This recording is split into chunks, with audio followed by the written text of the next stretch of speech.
విజయవాడ పరిసరాల్లో బుడమేరుకు మళ్లీ లీకులు మొదలయ్యాయి. ఈ ఏడాది సెప్టెంబర్లో భారీ వరదల కారణంగా బుడమేరుకు గండ్లు పడ్డాయి.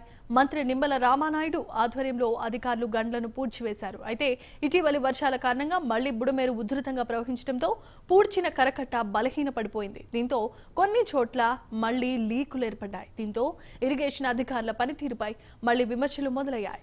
బుడమేరు కట్టెలను పటిష్టం చేయకుండా చేతులు దులుపుకున్నారంటూ ప్రజలు ఆందోళన వ్యక్తం చేస్తున్నారు. 3 రోజుల తుఫాను హెచ్చరిక నేపథ్యంలో స్థానికులు తీవ్రమైన ఆందోళనకు గురవుతున్నారు. లీకేజ్లను పూడ్చి కరకట్టను పటిష్టం చేయాల్సిందిగా స్థానికులు కోరుతున్నారు. ఇదే అంశానికి సంబంధించి మరిన్ని అప్డేట్స్ విజయవాడ నుండి మా కరెస్పాండెంట్ శ్రీనివాస్ అందిస్తారు. శ్రీనివాస్, చెప్పండి. ఇదైతే గత సెప్టెంబర్ నెలలో వచ్చిన భారీ వరదల నేపథ్యంలో విజయవాడ సమీపంలోని బుడమేరు వాగు ఉధృతితో మొత్తం విజయవాడ నగరం అంతా సగం భాగం మొత్తం ముంపుకు గురైంది. దీంతో విజయవాడ నగరంలోని అజిత్ సింగ్ నగర్ తో పాటు కింద లోతట్టు ప్రాంతాలను కూడా జలమయమై దీంతో ప్రజలు బాధలు వర్ణాతీతం.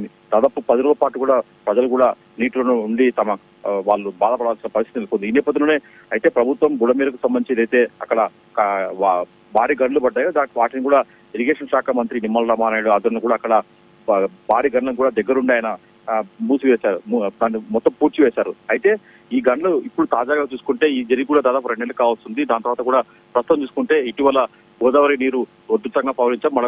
మరోవైపు చూసుకుంటే ఎగువ ప్రాంతాల్లో కొన్ని ఇటీవల కురిసిన వర్షాలకు మళ్ళీ బుడమేరు వాగు ఉధృతంగా ప్రవహిస్తుంది. ప్రస్తుతం చూసుకుంటే ఈ 2-3 నెలల్లో గట్టిగా ఏదైతే అక్కడ గండ్లు పూడ్చారో ఆ కరకట్ట కొద్దిగా బలహీన పడేటట్టు కూడా స్థానికులు చెప్తున్నారు. ఇప్పటికే అక్కడ ఇబ్రహీంపట్నం సమీపంలోని కొండపల్లి దగ్గర ఉన్న శాంతినగర్ తదితర ప్రాంతాలు కూడా కొన్ని చోట్ల కవలూరు ఆ ప్రాంతాల గ్రామ ప్రజలు కూడా ఏదైతే కొన్ని కరకట్ట నుంచి బలహీన పడడంతో కొన్ని లీకేజీల ద్వారా కూడా బుడమేరు నీరు అంతా కూడా పొలంలోకి వస్తుందని చెప్పేసి కూడా స్థానిక రైతులు చెప్తున్నారు.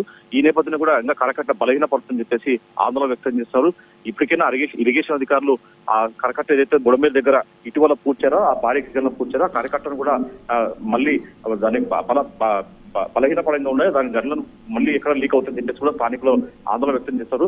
మరోవైపు చూసుకుంటే ఈ నెలలో మరి రాబోయే 3 రోజులు కూడా తుఫాను హెచ్చరిక నేపథ్యంలో కూడా భారీ వర్షాలు కురిస్తే మటుకు ప్రమాదం సంభవిస్తుందని చెప్పేసి కూడా స్థానికులు ఆందోళన వ్యక్తం చేస్తున్నారు. ఇప్పటికైనా ఇరిగేషన్ శాఖ అధికారులు ఈ బుడమేరు ఏదైతే కరకట్ట ఉందో దాటిని పటిష్టం చేసే విధంగా కూడా పూర్తి స్థాయి పటిష్టం చేసే విధంగా చర్యలు చేపట్టాలని చెప్పేసి కూడా స్థానికులు ఆందోళన వ్యక్తం చేస్తున్నారు. Right, thanks for the update Srinivas.